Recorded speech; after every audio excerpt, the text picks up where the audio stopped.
everybody. Welcome to A Mother's Love. I'm Ernestine Battles, and this is Natalie Battles. And today, we're going to be talking about watching our children or learning about our children on media. So, we was running a little late today, but we here and willing to go. We are ready to get this thing started. Last week we talked about Juneteenth and all the things that we learned about that. But this day is gonna be special, and I know Natalie gonna be talking, okay? She got a lot to say, and I'm gonna be having a lot to say too. We're gonna jump in and out of this, talking about children with their phones, how they stay on their phones, what's the things that they see on their phones, and how we can get them to do educational things on their phone. So, I'm going to start talking because I got grandchildren, but even when I had children, I had to make sure that they got off the phone at a certain time because they would be on the phone talking all night long. They'd be on that phone just talking. So I used to take somebody's phone away from her. Over here. I used to have to take her phone from her and give it back to her in the morning because she would be talking even after I told her not to talk. She'd be talking on that phone. So we want to talk about and see what you guys have, problems that you guys might have with your children or your grandchildren being on the phone. Talking. Because mine stay on the phone from the time their eyes open up to the time their eyes close, or you make them get off the phone. Okay, not even just being on the phone, being a parent in 2021 when the phone is like a huge part of your child's life, from my baby being 3 and he done been using the phone when he was 1, if not before. How do we keep our children safe when living in an age where everything is digital, where they're talking to people online, where you have parental controls but only so much? And how do we prepare them to live in this technical age? So, in the balance of being on the phone all the time, Mama was saying from the time you wake up to the time you go to sleep versus living a life, putting the phone down, turning off the TV, and going experiencing life, communicating with people other than via text message or inboxing, how to have a conversation, and having that balance because they absolutely need to know how to use technology, like hands down, but they also need to know how to speak up for themselves and to communicate and to do that efficiently enough, and then to also advocate for themselves in that way too. Because what I've noticed is working with young people, a lot of young people don't speak up for themselves. And that goes into parenting as well. So we got a lot to talk about today. Yes, we do. We got a lot to talk about. And we want to hear from y'all. So go ahead and drop down in the comments. When you see this, go ahead, feel free to share. And as always, we are open to you coming on. We are open to your comments, questions, concerns. And if you're not comfortable, go ahead and hit us in the direct message and we'll share your thoughts anonymously, of course, if that's what you want. But I know for sure, for me, like she said, she used to have to take my phone. But it was different in my day. So, of course, they didn't have cell phones because we barely had cell phones coming up as well.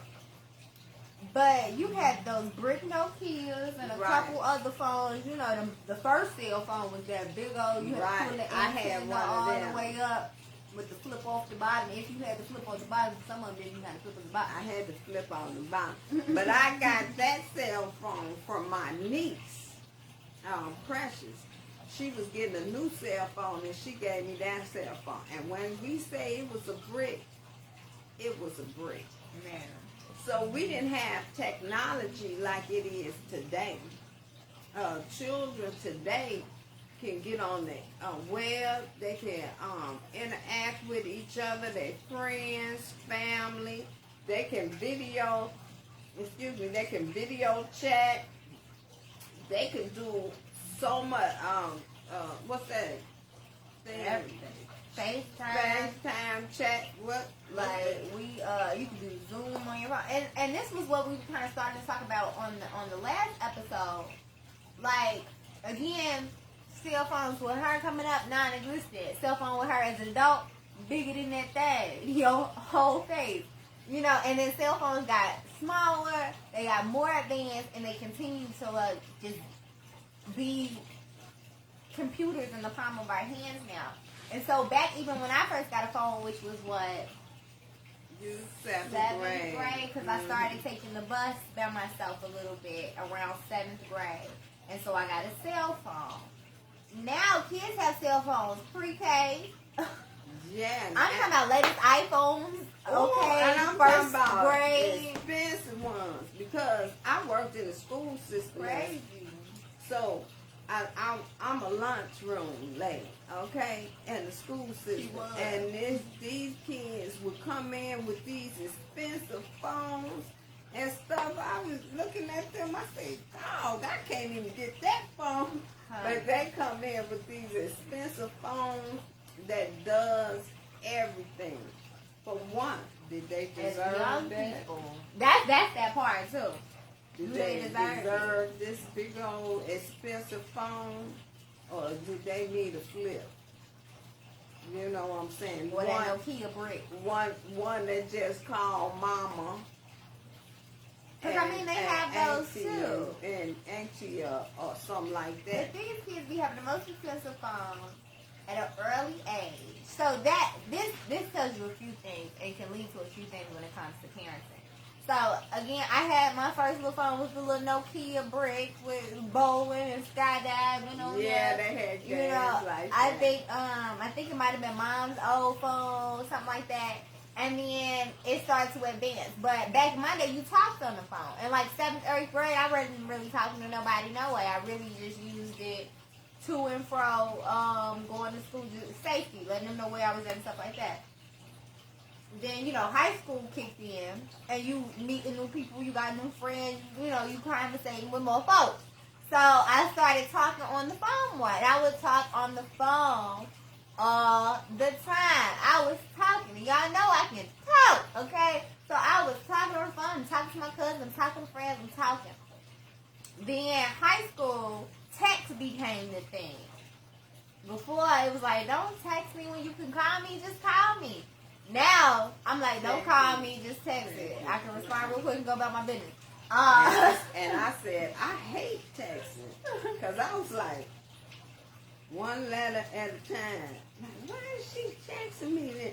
And by the time I sent my letter, she sending a whole nother one, you know. I was like, oh, why they don't call me? And text me, and then now, again, because it keeps advancing, it went from just phone calls and text messages to now social media on your phone. Now you can Google on your phone. Now it's a computer. You can type papers on your phone. You can download apps on your phone. You can play games on your phone. Like, literally, a cell phone is a one-stop shop. It's a video game. It's a computer. It is a typewriter, depending on how far you want to go back as far as technology. And it's a phone. And it's a calendar, and it's a Palm Pilot day planner, and it's a two-way page. Like, And it's a television. Right, and it's a television. You can watch anything you want on it. It's everything. And so, understandably so, having all of that at your fingertips at an early age, and with technology advancing the way it is, and you being a child and raised in that environment, it's going to be all you know. Unless you consistently, as us as parents, you and me and us as parents or guardians, cut in there. We gotta get in there. And granted, like in our house, we watch a lot of movies. we're a movie family. We always have been a movie family since way back when Grandma had the movie collections. I think we talked about that on here before too. And so my son loves watching movies. And when he found a movie, honey, he watched that movie over and over and over again. But he also likes YouTube, and he flips through different things on YouTube. And I said on the last show, I try to make sure he stays on educational apps. And that was a lot easier when he was younger and didn't really know how to work the phone. Now that he knows how to work it, he go to everything he wants to.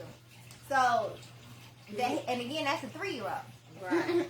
He even put it on his phone and transfer it to my TV. He know how to Bluetooth it and screen share to the TV. And his uncle television. Downstairs, right? Downstairs. And we be like, Jaleo! But he be laughing because he know what he be doing. And he'll do it from the back room and run up to the front of the house like, I did it, didn't I? Yeah. And so they know how to work these technologies super quick. Even like the game systems. I remember my little nephew Xavier was showing Mama how to get to his shows on Netflix. Oh, yeah, because as a baby. Know. And he like, girl, give me the remote. I got you. I did not know how to work it. You know, they had the Xbox and he wanted to watch his show. And I'm just pushing buttons and nothing was happening. And so he was like, will you give me the phone? So I passed him the phone and he went right to the controller. Right, and yeah, the controller. And he went right to his game, okay? On his show he wanted to say. See, so I said, well, why you didn't do that in the beginning? You knew I didn't know how to do it.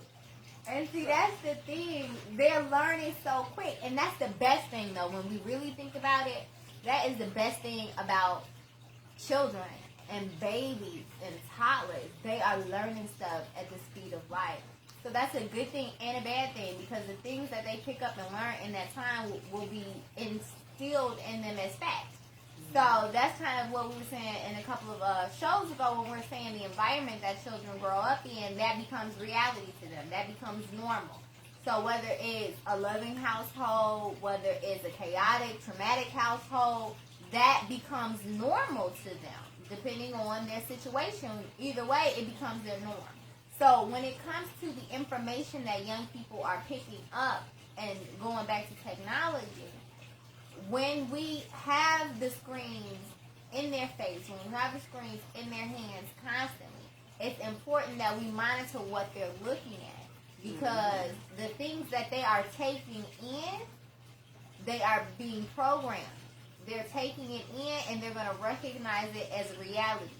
And, you know, some cartoons are just crazy. And it's like, you know, the cat chasing the mouse and they talking, that's not reality. And they understand that too. They know if they got a real cat, the cat ain't talking. They get that. But I'm saying the messages, the way that the characters are talking to each other and treating each other, just like the way you talk to the people around your children, they're picking up all of that. They're taking it in, they're internalizing it, and they're realizing it to be their reality, and that's how they're going to act and treat other people, even if they're not talking yet. The energy you're putting out and the energy that show is putting out, they're going to receive. So if it's a character that's having temper tantrums, we talked about Channel 11, Caillou was on there. Have attention. I wanted to jack Caillou up. Couldn't have been mine. You hear me talking to you? You know, and they see that. And you may notice that even if your kids is around other kids, they'll start doing stuff that those kids are doing that they know. And you, we don't do that here. Real quick, right. I'll say that. We don't do that here. That's my saying. Even some of the educational stuff, I don't like the one, what did it say? Mommy eating candy? No. Open your mouth. And then they go, because you lying and you teaching them to say no to something that you want them to tell the truth about on there. So I never liked that show, but he liked it. And it's at the end, sometimes they be like, remember kids, don't lie to your parents, but you just told them to lie to us the whole thing. Yeah.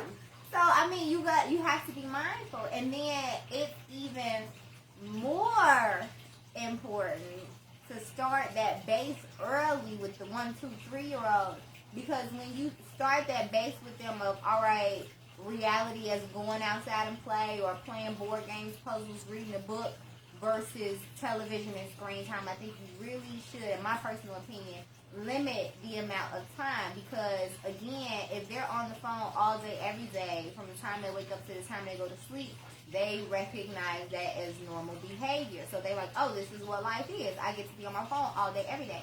And that's not reality, because you got to go to school, you got to go to work, you got to get tasks done, you got stuff to do. We want our children to be productive citizens in this world, and they can't do that by looking at a screen all day every day. I mean, they can do a lot on the screen. I mean, from the time they open their eyes, the first thing they do is grab their phone.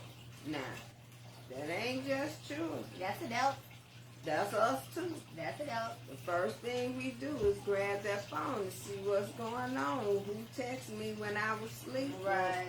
Or what's going on Facebook, you know. So we all do that. We all do that. But we must teach them, because we all went through our jobs that we had to do. We all had to do the tasks that we had to do around the house and the stuff that we had to go do to the stores and stuff like that for the house to be stable. We learned how to do those things. Even cleaning. As a child, we learned how to clean our house. At my mama's house, you kept the house clean. But on Saturdays, you was going to wash walls, take the stuff out the little wet knot mirror on the wall, and then take it out the wet knot over there in the cabinet. You was going to dust everything. You was going to mop and wax the floors. Oh, let's do this. You going to sweep, mop, and wax the floors. Because, you know, some kids don't know to sweep first. So, but see, and that's some the adults thing. Those either. are skills that we need our young people to gain. So by the time they're on their own, they're adults, they know how to do this, and they're not like, big. I ain't like Hey, that. Erling. Hey. And so those, in that time, this goes back to one of our very first shows. We talked about scheduling, making sure you have a schedule. And I know it gets hard to keep a schedule, but if you schedule blocks of time, especially like with COVID, a lot of people are homeschooling still, even though stuff are starting, things are starting to open back up. Working from home, like, you have to set schedules. And I work a lot, y'all. I work a lot. I'm always on my phone, sending text messages, calling people, emails. I'm always on my phone, social media marketing. Like, I'm always on my phone. And when I'm not on the phone, I'm probably on the computer, you know. And so I tried, and I've been thinking about it a lot lately, how it looks to him, because he don't know I'm always working. He's just like, she always got a phone, so it's okay for me to always have a phone. So I'm really going back to the schedule that I used to have, where I'm like, okay, from this time to this time is learning time.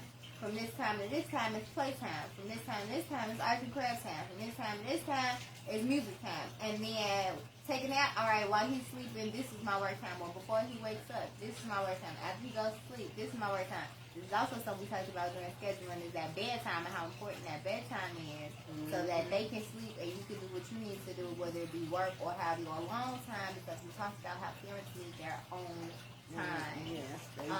So scheduling is really important, and so schedule and screen time. So with my comprehensive schedule that I used to go from, that I'm going to start going back to, we had scheduled blocks of screen time that was only about umpteen minutes long, maybe 10 minutes.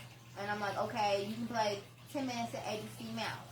That's 10 minutes for me to check my phone, or post on social media for the business, or whatever I need to do. All right, and then we going back to, you know, it might be lunchtime, then it might be this time. All right, cool. And then you can have, around this time, you can have about 10 more minutes. And now it's free screen, so you can watch something on YouTube. But making sure, again, that whatever he's watching on YouTube is appropriate. So it might be some Sesame Street or something like that. Akili, which is a African-based educational channel.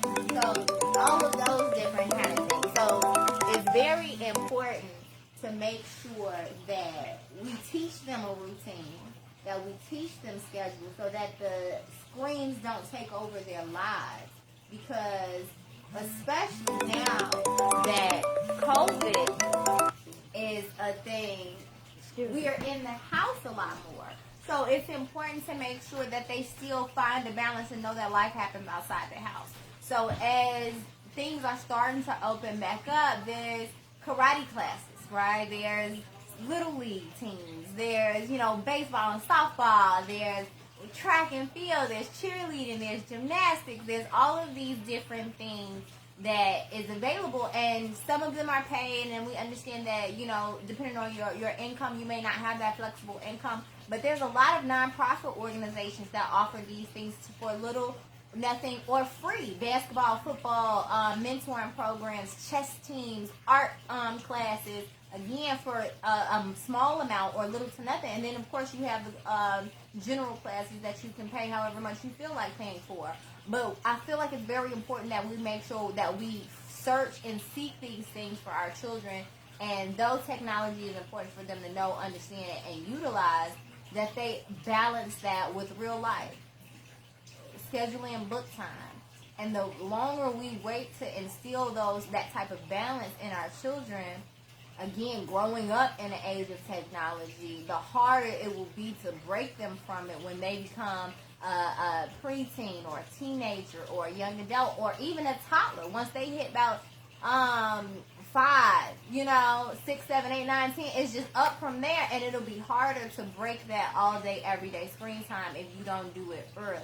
Not saying it's impossible, because we can always, even with our older children, say, okay, that's enough. Hey, let's go do this family activity and put the phones down. Or at dinner time, let's put these phones down and eat together as a family. Or let's play this board game together as a family. Let's put the phones down. Let's put them on vibrate.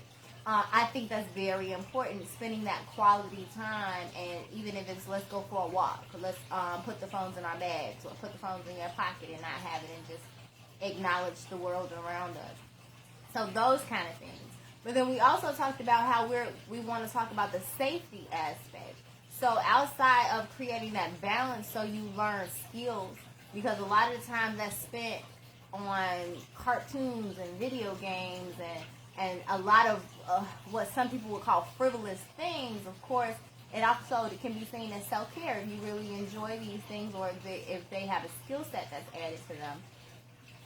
But that time can be spent doing something else. I know I get caught in the vortex of Facebook or Instagram, and I'm like, I could be doing something else. I could be reading a book. I could be learning a new trade. I could be working on my to-do list. I could be doing something else other than just pointlessly and aimlessly looking at the screen.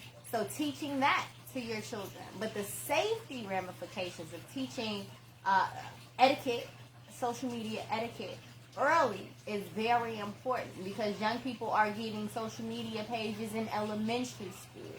And there's the cyberbullying that's happening and going on. And then there is the predators.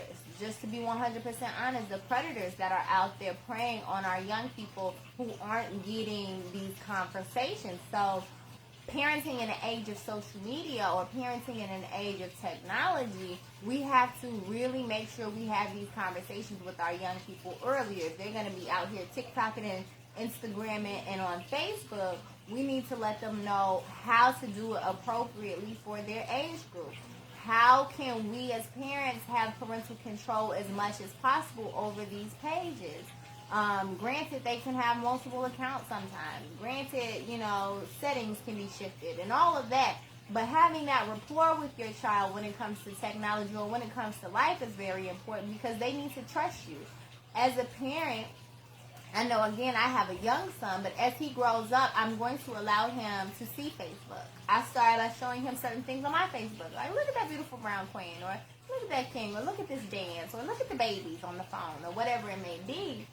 And as he grows, age appropriately, talking to him about what's going on, or what's appropriate or what's not appropriate for his age group. Also, understanding the platforms that they're on, because YouTube, Instagram, Facebook have dark sides where they can see stuff that you probably don't want them to see, and that maybe their friends see and share, and they're going to look at it. So being comfortable enough to talk to your children, to ask those type of questions and make sure that they're telling you the right answers. If anyone is coming at them in a way that they're not comfortable, whether that be in person or online, having that conversation and saying, hey, let me know if someone is talking to you inappropriately. And I'm not going to judge you, or I'm not going to treat you any kind of way you won't get in trouble with. We need to figure out how to move around that, or how to handle that from that point. So teaching safety when using technology is very important. And then you also have scammers that are out there that, may prey on your children if they have social media accounts. So we have to make sure we show them what to look for. Just like we have to show them what to look for in real life and how to protect themselves in real life and be observant in real life, we have to teach them those very same skills on social media, because giving a child a phone and walking away can be a very dangerous thing. Because again, there's predators, there's scammers, there's cyberbullying, there's all of these things that affect our children's health and mental health, physical health as well, and well-being, because it can be very dangerous. And so we have to make sure that we are talking them through that, just like we would talk them through issues that they would go through in life or at school, or how to handle certain situations, whether that be going into a new setting or a new environment. Internet is a new environment, and we have to give them the roadmap and the ground rules, what to look out for, or just, again, keeping that line of communication open, where you can ask questions and they will freely tell you the answer without feeling like they will get in trouble or be judged in certain situations. Because in those moments, we are not always, just like in life, you're not going to always be around your kids. You're not going to always be able to dictate where they go or who they hang out with, or what may happen, and even if you know where they are or who they're with. It's the same thing on the internet. Yes, they may be on Instagram, but you don't know whose page they're on or what that page is saying or showing them. So we have to make sure that we instill the right values in them, so that if they do end up in a certain situation on the internet or in real life, that they know how to get out of that situation. They can feel comfortable coming to talk to you about that situation or someone about that situation, and that they can exit safely. That's what it's all about, I think, with social media, because there's so many times people have young people kind of carelessly talking to someone, trying to meet up with people, and they are not who they are saying they are. You have people looking at their pages. I mean, so many settings that outside of parental settings. We have to make sure pages are private. Make sure you're not adding anyone you don't know. Make sure, all of those conversations need to be had when it comes to young people and their social media safety. And then also making sure that they're not the problem, as far as they're not the bullier. They're not the one posting inappropriate things, that they're not the one who's the issue for other people's safety. You have to make sure that you're teaching them respect and morals and how to have respect for themselves, because we see what's popularized. We see the clothes, we see the behavior that's being popularized on mainstream media, social media, and otherwise.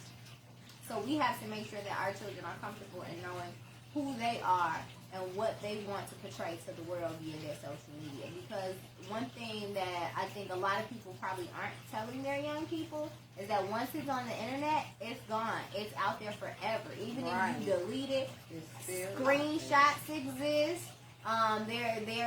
It's still on the web. You may have deleted it from your page, but it's still on the web. It can still be pulled up. And again, even if you posted it for 10 minutes and was like, I'm going to delete that, somebody could have screenshotted it, they could have shared it, and they saved it to their phone. But it's out there. So making sure whatever you put out there in the internet, in the ethers, that's going to be there forever. It represents you in the light that you want to be represented. Even as an adult, we think when we erase something that it's gone. But don't you know that's how police get all these kids and stuff, or adults, because they think they erased this stuff, but they got equipment that goes back and get what you thought you erased. So we have to be careful with that. And then again, if you got a child and they're talking to somebody that they think is another teen, and it be an adult man or something, and you take that phone in, they could find out who that is too, But if we talk to them and let them understand what's going on, that we hope that they do what should be done. And even if they don't, let your space with your child be a safe enough space that even if they get into some things, they can come back to you after the mess up and say, hey, look, I messed up. This happened, I need help. And you be there to help them and not judge them. Because a lot of times, young people end up in certain situations that get real bad real fast because they feel like they can't talk to their parents or whomever about what happened and that they have to deal with it themselves. And our brains aren't fully developed until we like 25. So not even just pre-teens or teens, grown people, we still do the same. We make the same decisions. Depending on the person, it might be a little more than 25. Because we're all still learning. So the grace you give yourself or the grace someone extended to you, we need to extend that same grace to our children and know that we can't control them. They're going to make their own decisions just like you did when you were their age or like you do right now as an adult. They're going to make their own choices. They are their own person. And if they do make a mistake or end up in a situation, that you are there to support them, help them out of that situation, and let them know everything is going to be okay and not judge them. Of course, have the conversation and say, okay, do you understand what went wrong, or do you understand what you could do better next time? But a lot of the time, in those moments, scolding or yelling or cussing out or being upset at that child will give you the opposite effect of what you want. It will drive them further and further away from you, and next time something happens, they won't tell you. And so we have to keep those, no matter how, I know, it might be some stuff. You wanna say some things, but we have to make sure that we say what we say with love and for the purpose of guiding and for the purpose of correcting, not out of anger, so that again they will be willing to come and talk to us next time, and that we can adequately help them out of the situation. Because it's gonna happen. Whether it's something small or hopefully it's not nothing large, hopefully it's something small. But children are gonna do what they want to do, just like adults are gonna want to do what they want to do. We have to make sure that we show them those teachable moments along the way, so that once they become an adult, they're not making the same inappropriate decisions. And that's the thing about raising children in the age of technology. It's for some people unknown, especially like for older parents. It's like, bro, what do? I don't even know how to work this social media thing. You have some grandparents that are raising children, and they may not know. They like, I have no idea what they doing on that phone. I don't know nothing about it. You got some young parents that I'll be checking pages, or you got logins or fake friends with their kids so they can see what's going on. You got different things and different parenting styles because we all different and ain't no rule book to this thing. But whatever you do, make sure that you communicate with your young people. Again, whether it be how we started talking about it from baby age, and guiding them up with the information for, age appropriately, how to guide them on this social media journey or internet journey, technology journey, versus them being a teenager. They may already be a teenager when you see this and you decide, this is a good idea to have that conversation. You want to just set the tone with love and with guidance and make sure that they know that you're not judging them, but that you are here to make sure that they're safe. Because that's what it comes down to. The internet, we all have to make sure the internet is a safe environment for ourselves and our children. Yes. Because it can get very messy very fast if we're not paying attention. So we have to make sure we're constantly paying attention, and we have to make sure we set that tone of balance. Live life for real. Don't just watch other people live life on the screen. Play with some toys for real. Don't just watch kids play with toys on the screen. And show, it's sad, but we have to show our children how to play now. Even our older children, our teenagers, and sometimes young adults. We have to remind them what it's like to put the phone down and go play basketball. Go play soccer. Go build blocks. Bust out the Jenga and the Connect Four. Like, we have to have these moments and actively ourselves, because again, it is also adults that need to put the phone down and say, you know what, let me spend some quality time with my family. And as the heads of the household, it's literally up to you. Now, sometimes kids will be like, all right, that's enough. Come on, put your phone down, let's go, and tell you to get up and go. Yeah. That'll happen. But if, again, they've grown up with screens, They just right there on the screen with you. So Right. someone has to say, okay, enough is enough. Let's enjoy each other. Let's enjoy this time when we have together. Let's go out back and play. You know how to play rock person. You know how to jump rope or play Chinese jump rope or red light, green light, and Hopscotch. right, and hopscotch, because they be making some crazy hopscotches, and I'll be like, that is not how you do that. And, we don't know unless you tell us, I was Right. outside teaching Jaleel how to play hopscotch, or, playing And it. she made it crazy. And I don't truly know how to play hopscotch, y'all. I be winging it. I be like, it's a rock, you throw the rock, then you hop to the number that the rock land on, 1 foot, 2 foot, 1 foot, 2 foot. Yeah, but The end. we have to sometimes take their phone with it. I know some parents have a cutoff period with their children on the phone that they already set, and it automatically cuts off at that certain time, that they couldn't call nobody but maybe them if something happened. So they got the cutoff switches, and most of us don't have no cutoff switches. You don't have nothing because we don't know how to do it. And so, but take them off their phone, teach them, and the games, because some of them will play games all day long too, them Xboxes and stuff like that. So, and we need them to learn things, like I said earlier, like social skills. How do you interact with actual human beings? What's your personality like? Who are you? If you're always on a phone looking at someone else, or always playing a game pretending to be someone else, who are you?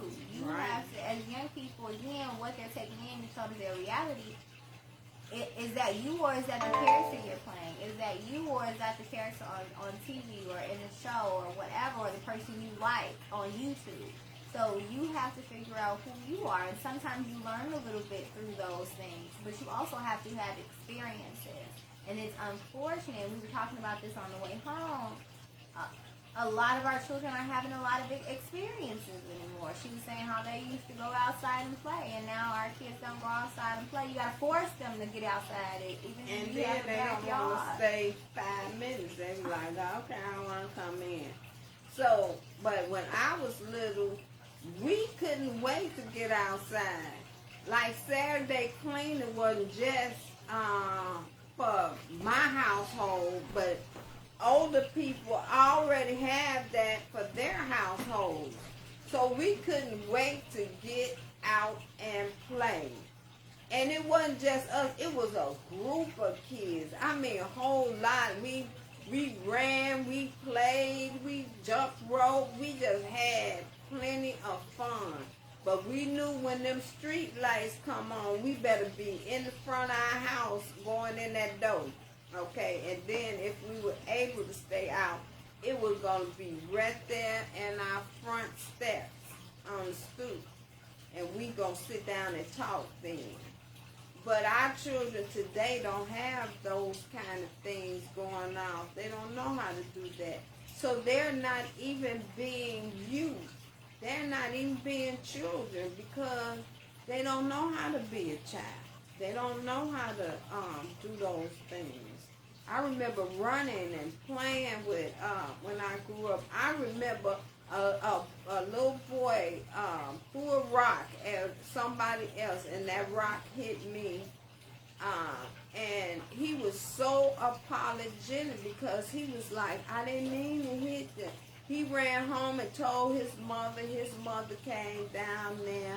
But I had already talked to my mom and told her he didn't mean it, So they came and apologized. That's what parents do. They did that back in the day. If my child did something to your child, I'm going to bring my child and we going to talk and get this over. Nowadays, we don't interact like that with the children. But to get back to that story, 40 years later, this man seen me in the bank. And he was at the counter, but he kept turning around looking at me. And so when he came from the county, he said, didn't you live on 60th in Michigan? I said, yeah. He said, I was the little boy that hit you with that rock. He said, I was so sorry. I could just cried and cried. And he said, me and my mother was talking about that the other day. So, it's things that happen that you will remember in those times. Fun things. Sometimes you got sad things that are going on. But and it's you life got experience. right, and you got things that change your life. That's what I was just going to say. Things that changed your life growing up that you wouldn't have or understand if you never got a chance to do it. If you never got a chance to make a friend. If you never got a chance to laugh and talk and get to know one another. If you never had the chance to grow up as a child, your life is, I don't even know what to call it. Because nowadays our teenagers is growing up thinking that they are adults because the things that they live as a child. And they never had that childhood. They always thought there was more. I talked to a little boy in kindergarten. He was in first grade, coming to lunch. And I said, I always called the kids baby, or kings or queens. So I said, no, baby, that ain't how you do that. And he said, I'm not no baby. I'm a man. I was like, if you a man now, what you gonna be later? You know what I'm saying? At first grade, they telling you they a man. And the older they get, the more they think that they're a man. But if they don't have time to play as a child, that's exactly what they think they are. And as parents and guardians and aunts and uncles and mentors, I think one of the best things that we can do as adults is to remind ourselves of our inner child, to play. We can get so bogged down with work and responsibilities and all this other stuff, and bills, that in the long run don't matter. It don't matter. The reason we are here is not to pay bills, is not to work, is not to do any of that, is to experience life. Mm-hmm. And so if you're so consumed and worried and stressed and this and that about that you are missing the point of being on this planet, we got to remember and find our inner child again. Even if you were one of those people, you may be one of those people who didn't get a chance to have a childhood for whatever reason. That's okay. You're not alone. But as an adult, you can find your inner child. As an adult, you can take your childhood bucket list and go do those things. You got time and money now. Go do them on your days off or after work. Find something that you enjoy to do, because as a parent, it makes you a better parent to get away, to find joy within yourself. Because if not, you'll be a miserable parent. And it's easy to be 100% honest, it's easy to be a miserable parent. But if you don't take that time for yourself and say, I have a friend, she likes volleyball. So every week, whether it's in between gigs or after dropping the kids off at the daycare or whatever it is, she's going to find 2 hours on a Saturday to go play volleyball. And if she got to leave a meeting early or reschedule some appointments, she's going to find 2 hours to play volleyball. And the volleyball ain't my thing, so I be like, so you gonna miss this to go play volleyball? She like, yes, because that is what brings her joy. That is how you keep your sanity as an adult. Find those things that brings you joy. If you want to go to a trampoline park as a real grown person, they got some huge ones. You can go to a trampoline park and stay all day and do trampoline, obstacle courses, whatever you want to do. Find those things that'll make you happy and find your inner child. And then when you done and you got your field, then pick up your kids and take them too. That's exactly, I was waiting on you to get through talking, because that was exactly what I was going to say. I mean, don't leave them out of the equation the whole time, but have some time yourself to do the things that you enjoy and love. And then make sure that you're exposing your children to some of those same things so they can say, oh, it was worth putting my phone down for 2 hours. Or it was worth doing that because I had a great time. And as you keep incorporating things into their life that's actually living life, you'll start to notice that the phone goes down automatically more and more. Again, if it's at the dinner table, we're going to sit and talk and eat, we're not going to have the phone. Or if it's, we ride in the car, and I notice I'm on my phone a lot in the car, and Mom wants to talk. Even if it's like, all right, on car rides, no phone, because we're going to talk. Taking time to have those quality time moments are important because those are going to be the things you remember years later. I know growing up, we would get together as a family. We still, as adults, get together before COVID. Get together as a family and have game nights and kick it and all of that. But we would get together, and this was before, phones and, again, technology was as advanced as it is now, or we were as addicted as we are now to technology.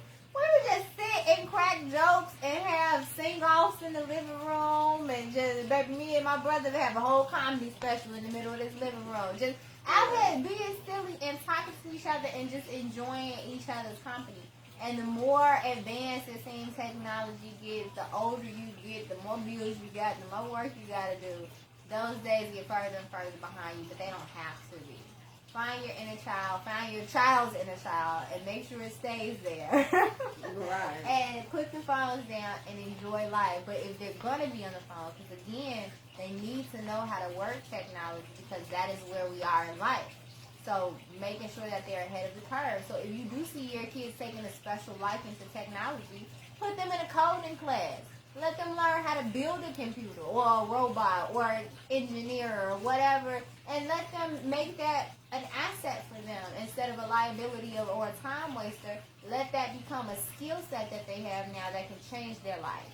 So again, finding things that our children like, not throwing them in stuff we want them in, but observing the things that they're taking a liking to and put them in something in there. I mentioned my son we watch a lot of movies. And though I don't love all the screen time, he enjoys movies, and the movies, for the most part, have really good messages in them. But I also start to pick up, as we watch the movies and the movies that he do take a liking to, what are some things that he enjoys that I can incorporate later on in his real life experiences. Like, for one was Over the Moon, which was a really good movie on Netflix. Y'all check it out. Shout out to the Asian culture. It was based in the Asian culture in the Moon Festival, the New Moon Festival. So I started texting the family. I'm like, all right, y'all reserve this date because this date in 2022 is going to be the new moon, and we're going to have a new Moon Festival party, whether it be virtual or in person. I'm looking up vegan, alkaline vegan, and regular vegan moon cake, and I want to help him have that experience, and that's a memory he can have forever, but that started from something I saw him watching or something that he enjoys. So technology isn't all bad because it exposes them to new ideas, new cultures, new things, but you have to manifest those things and make them happen in real life so it just doesn't stay on the screen. And have those quality time moments. But you got to be observant and pay attention to what they're watching in order to do that. And we used to do that. I mean, the 5 Heartbeats, the Temptations, What Love Got to Do with It. What's that other movie? Sparkle. Mm-hmm. And we be rewinding them songs and singing it like we know what we was doing and we didn't. But that was something that brought the family together. Natalie, I was calling her everybody's name. Natalie talked about we don't come to see each other as much since the pandemic.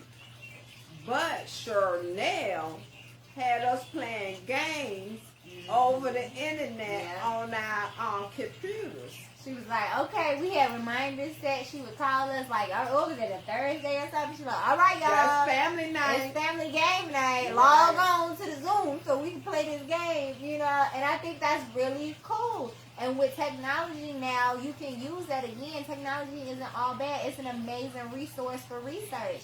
Mm-hmm. One thing that I always do is Elmo and Sesame Street, speaking of Sesame Street last week and how much of a resource it is, they have encompassed technology. Where on Elmo's world, which I loved Elmo coming up. Hey Nessa, hey Journal. They have incorporated technology. So now Elmo has a smartphone and it's called Smarty. So at the beginning of the show, he's like, "Hey Smarty, I've been thinking about this thing." And then they're like, "Okay, when we want to learn something new, what do? We look it up." So it's teaching kids, if you have a question, ask your phone. Your phone will tell you. So if he brings up something that he asked me a question about, I pick up my phone, I Google it, and we start reading facts and looking at pictures. He likes volcanoes and outer space and dinosaurs and a whole lot of other stuff. And he asks me about it, I pull it up, we look at pictures, and we read some blurbs about it. We can use technology for our good. Again, whether that be putting them in a coding class or whatever else, but also learning from different cultures and experience with the access of social media, with the access of the documentary, and this thing called Google or any other search engine that we can find. There's so many ways to use it. The movie? I Google Home. Oh, Google Home. Right, there's so many ways to look up information. Even if you have like the Alexa and the Google Home and all that stuff, you can just say it out loud and they'll start giving you facts about things. So to gain information, which goes into what we talked about last week, is so much easier now than it was before. We can learn almost anything we want. And so let's not just let our children waste away on the screen, but let's use that screen, that same internet, that same technology to teach them beyond our wildest dreams, things that we don't even know. I learned so much from teaching Jaleel. I'd be like, "Dad, I didn't know that. Keep going." You know, I learned by teaching him. And so that's one of the most important things for me, is to make sure that I'm using the things that he wants to learn, and using technology and all the other resources that I have to make sure that he gets everything he needs to be ready to conquer this world. And technology is an amazing tool that we have in the palm of our hands, literally, in 2021 to help teach them that. But unfortunately, what I've noticed is it's kind of the opposite of what's happening. Like, some people, again, don't get me wrong, we got kids starting businesses and working social media campaigns. The little boy Ryan, shout out to him and his parents on YouTube. That boy play with toys, and he's a millionaire. And he's like, I don't even think he's 10 yet, and he's a millionaire now from using technology. And all he was doing was playing with games, and kids love to watch him play games, and him and his parents worked that thing out, and now that little boy is a millionaire with clothing lines, toys, and everything else. So social media can be amazing in that aspect as well, but if we teach our children how to monetize it early, because people love watching kids do stuff. Even adults be watching kids do stuff. I found a little boy, a little chef, a little black chef. He about maybe 5 years old. He be cooking full course meals. He was cooking meat, and I like that page. Like, and y'all know I'm a vegetarian. So we can use this thing called the internet to monetize what our children love, set them up with their own businesses, even if it's e-commerce. Like, we can make this technology work for our children outside of educating them, helping them make money, and setting them up for the rest of their lives.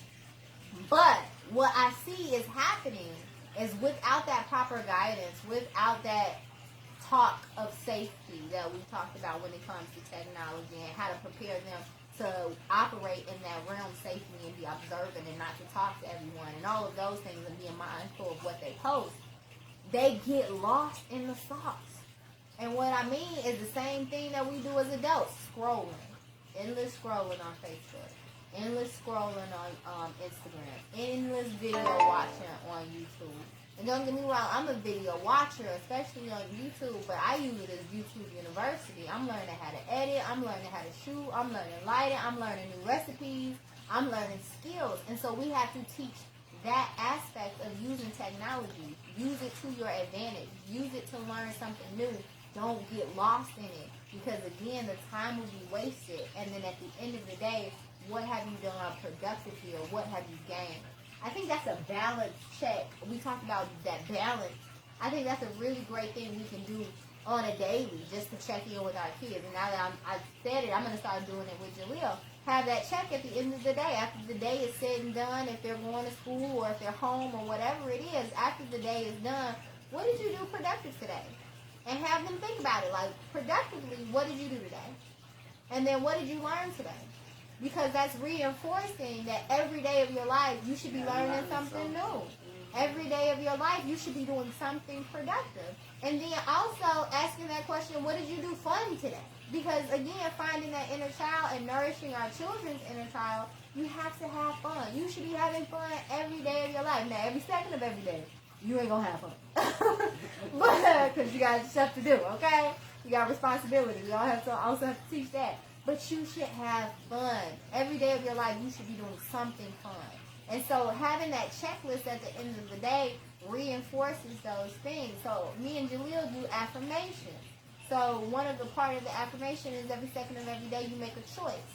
So letting them know that it's a choice to be mindful. It's a choice to learn something. It's a choice to do something productive. It's a choice to have fun. Because you can choose to be miserable or you can choose to have fun.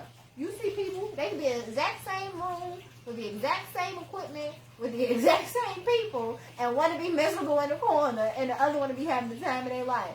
So it's those choices. So just going through that check, I'm definitely incorporating that in our life now. From 3 to however old, I'm doing that checklist. What did you learn today?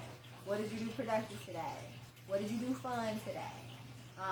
And what did you check off your checklist? But that's productive. But we're going to work that out. But that's the thing. I invite y'all to incorporate it in y'all life as well if you would like. But it's definitely going into our daily.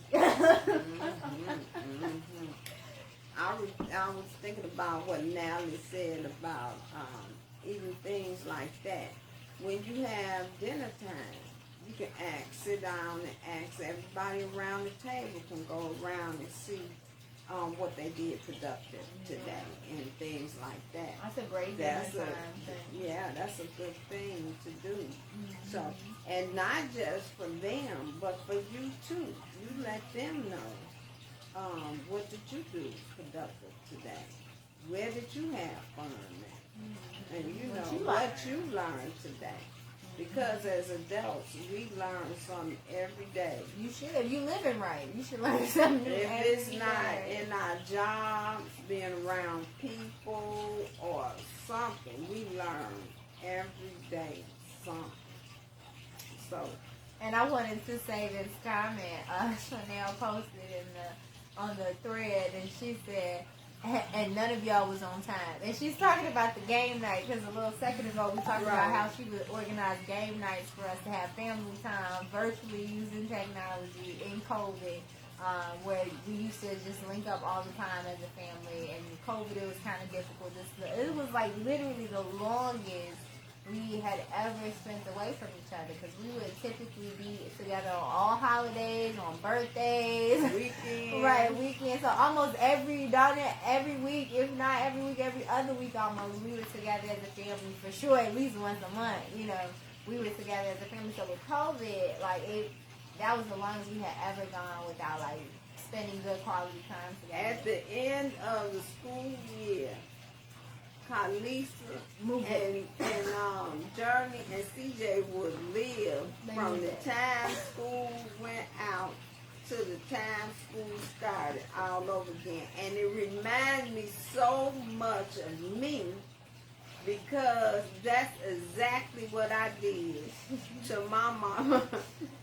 Every time from the day they got out of school, they expect until maybe 2 or 3 days before school started, because I need to wash up their uniforms and stuff to go to school.